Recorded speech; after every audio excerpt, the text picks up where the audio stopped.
तो ध्यान देना, सेक्शन 8 बताती है कि ये जो बातें कही गई, ये जो बातें की गई, ये जो बातें लिखी गई, किसी भी अक्यूज ने लिखी, ये कब कही थी, कब की थी और कब लिखी थी, इट इज इंपॉर्टेंट। ये की थी in reference to their common intention. ईमानदारी के साथ बताइए, क्या आपको इस बात का जवाब पता है? अगर पता है तो बहुत अच्छे, मेरी शुभकामनाएं आपके लिए कि आप बहुत ऊपर जाएंगे। अगर नहीं पता है तो आज आप बहुत ध्यान से सुनना इस बात को, और आज आप सीख जाइए और कभी गलती आगे से मत करिएगा।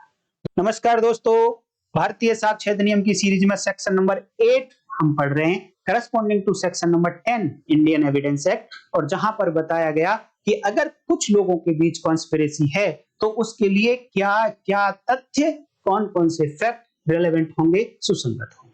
तो हमने पढ़ लिया था कि कॉन्स्पिरेटर्स में से किसी भी एक ने कुछ भी कहा, कुछ भी किया, कुछ भी लिखा, ये सब कुछ हर एक के अगेंस्ट रेलेवेंट होगा। अब पिछली वीडियो वाले एग्जांपल को मैं लेता हूं। 1 जनवरी 2010 को अकेले ने, ए ने 1 जनवरी 2010 डेट याद रखना, गवर्नमेंट ऑफ इंडिया के अगेंस्ट युद्ध शुरू कर दिया, started waging war against the government of India. 1 अप्रैल 2010 को बी ने इसको ज्वाइन कर लिया और कहा कि भाई मैं भी तुम्हारे साथ ये ऑफेंस करूंगा। अर्थात 1 अप्रैल 2010 को दोनों के बीच में कॉन्स्पिरेसी हुई, और जब दोनों के बीच में कॉन्स्पिरेसी हुई तो एक ऑफेंस करने के लिए एग्रीमेंट हुआ। इट मींस 1 अप्रैल 2010 को कॉमन इंटेंशन तैयार हो गई, इससे पहले कॉमन इंटेंशन नहीं थी। अब 1 अगस्त 2010 को सी ने इनको ज्वाइन कर लिया, कहता भाई मैं भी तुम्हारे साथ शामिल होना चाहता हूं, ज्वाइन कर गया। लेकिन यहां तक आते आते बी फ्रस्ट्रेटेड हो चुका था, परेशान हो चुका था। क्यों? क्योंकि 1 जनवरी 2010 से लेकर ए ने अकेले ने बहुत सारे ऑफेंसेस किए, बहुत सारे लोगों को मारा, खून खराबा किया, बम विस्फोट किया। और 1 अप्रैल 2010 से दोनों ने मिलकर बहुत सारे ऑफेंसेस किए, मर्डर किए, एक्सप्लोसिव विस्फोट किए, बहुत सारे ऑफेंसेस किए।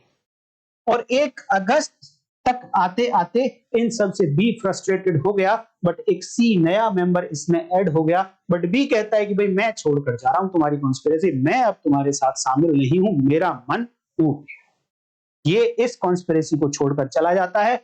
इवन देन 1 अगस्त 2010 के बाद ए एंड सी ने मिलकर खूब सारे ऑफेंसेस किए against in government of India, murder किए, एक्सप्लोजन, बम विस्फोट, पब्लिकेशंस, डिफरेंट डिफरेंट टाइप के आर्टिकल्स, सब कुछ किया इन्होंने। और बट ये 15 अगस्त को दिल्ली पुलिस ने इनको अरेस्ट कर लिया इस कॉन्स्पिरेसी के आरोप में, waging war against the government of India के आरोप।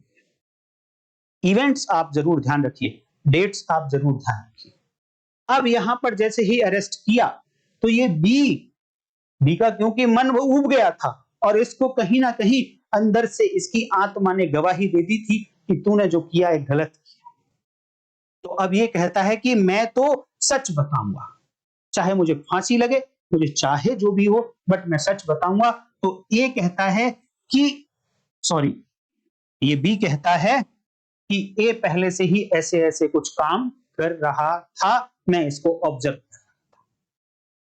तो अप्रैल 2010, 1 अप्रैल 2010 को मैंने और इन्हें ज्वाइन किया, कॉन्स्पिरेसी की कि हम इस युद्ध को आगे बढ़ाएंगे। एक और फिर हम दोनों ने मिलकर ऑफेंसेस किए।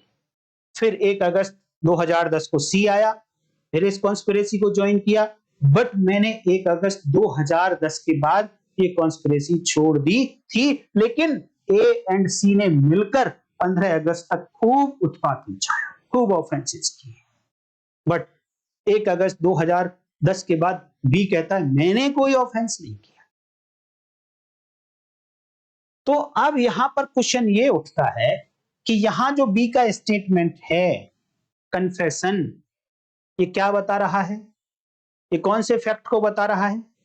कि एनीथिंग सेड कुछ भी ए ने कहा, कुछ भी ए ने किया, कुछ भी ए ने लिखा, कुछ भी बी ने कहा, कुछ भी बी ने किया, कुछ भी बी ने लिखा, कुछ भी सी ने कहा, कुछ भी सी ने किया, कुछ भी सी ने लिखा, इन सब के बारे में कौन बता रहा है? बी बता रहा है। तो ये फैक्ट क्या सेक्शन 8 में रेलेवेंट होंगे? क्योंकि सेक्शन 8 कहती है एनीथिंग सेड, एनीथिंग डन और anything written by any of such persons in reference to their common intention.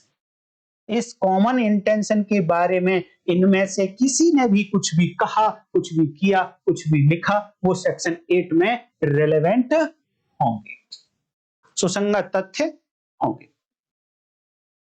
तो मैं आपसे ये पूछना चाहता हूं कि यहां पर जो बी का कन्फेशन है, अब बी पुलिस की कस्टडी में है, पुलिस की कस्टडी में दिया गया कन्फेशन है। जो सेक्शन 26 इंडियन एविडेंस एक्ट की बात कर लीजिए, तो वो कहता है कि ये रेलेवेंट नहीं होगा और ये बी के अगेंस्ट प्रूव नहीं किया जा सकता। जब रेलेवेंट ही नहीं है तो ना ए के अगेंस्ट प्रूव होगा, ना बी के, ना सी के। लेकिन यहीं पर कहा गया, ये करस्पॉन्डिंग सेक्शन है सेक्शन 23 सब सेक्शन 2 बी ऐसे, और इसी में कहा गया कि पुलिस की कस्टडी में होते हुए भी अगर इस पर्सन ने, किसी अक्यूज ने कन्फेशन किया है मैजिस्ट्रेट को या मैजिस्ट्रेट की इमीडिएट प्रेजेंस में, बिल्कुल मैजिस्ट्रेट साहब की प्रेजेंस एंड हियरिंग में अगर कन्फेशन किया है तो वो कन्फेशन रेलेवेंट हो जाएगा, बी के अगेंस्ट प्रूव किया जा सकता है। और एक सेक्शन है 133 Indian evidence act corresponding to 138 भारतीय साक्ष्य अधिनियम, और यहां पर कहा गया कि वो जो एकम्प्लिस होगा, जो सह अपराधी होगा, उसकी टेस्टिमनी, उसकी गवाही दूसरे लोगों के लिए सजा का आधार बन सकती है।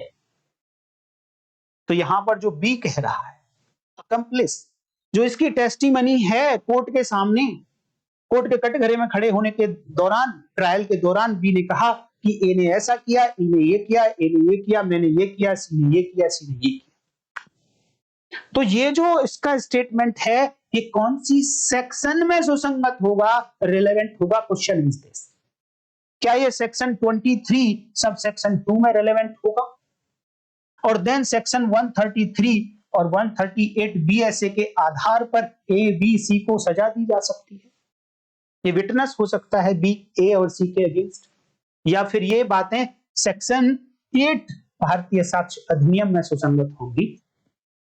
आप वीडियो को पॉज करके ईमानदारी के साथ बताइए, क्या आपको इस बात का जवाब पता है? अगर पता है तो बहुत अच्छे, मेरी शुभकामनाएं आपके लिए कि आप बहुत ऊपर जाएंगे। अगर नहीं पता है तो आज आप बहुत ध्यान से सुनना इस बात को, और आज आप सीख जाइए और कभी गलती आगे से मत करिएगा।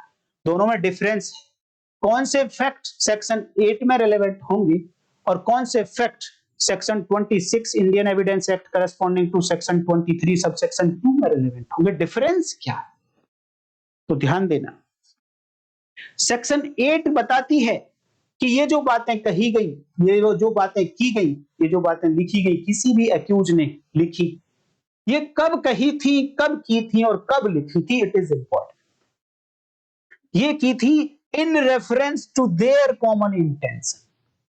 वो जो दोनों की कॉमन इंटेंशन यहां बनी थी 1 अप्रैल 2010 को, इस कॉमन इंटेंशन के रेफरेंस में अगर कुछ भी कहा था, कुछ भी किया था, कुछ भी लिखा था, तो वही सारी बातें रेलेवेंट होंगी। तो इसके लिए ध्यान रखना कि ये बातें जब कही गई थी, जब की गई थी, जब लिखी गई थी, जब ये कॉमन इंटेंशन एग्जिस्टेंस में थी, अभी तक कॉन्स्पिरेसी टर्मिनेट नहीं हुई थी, खत्म नहीं थी, तब कही गई थी, तब की गई थी, तब लिखी गई थी। लेकिन 15 अगस्त 2010 को इनके अरेस्ट होने के बाद अब ये कॉन्स्पिरेसी टर्मिनेट हो चुकी है।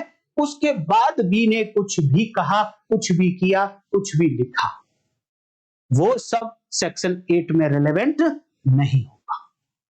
अब यहां पर क्योंकि ये कन्फेशन है, तो सेक्शन 23 सब सेक्शन 2 में रेलेवेंट हो जाएगा।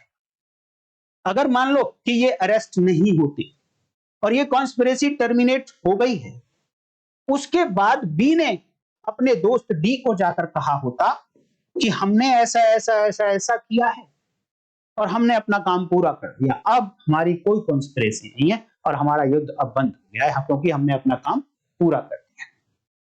ये एक्स्ट्रा जुडिशियल कन्फेशन है। तो क्या ये सेक्शन 8 में, क्योंकि बी की कही गई बात सेक्शन 8 में रिलेवेंट होगी क्या? होगी, लेकिन जब जब कॉन्स्पिरेसी चल रही थी तब कहा। तो आपको टर्निंग पॉइंट क्या है, क्रूशियल पॉइंट क्या है जो चेक करना है कि जब ये एक्यूज पर्सन्स कुछ भी कह रहे हैं, कर रहे हैं, लिख रहे हैं, क्या उस समय पर इनके बीच में जो कॉमन इंटेंशन थी, इनके बीच में जो कॉन्स्पिरेसी थी, क्या वो चल रही है अभी?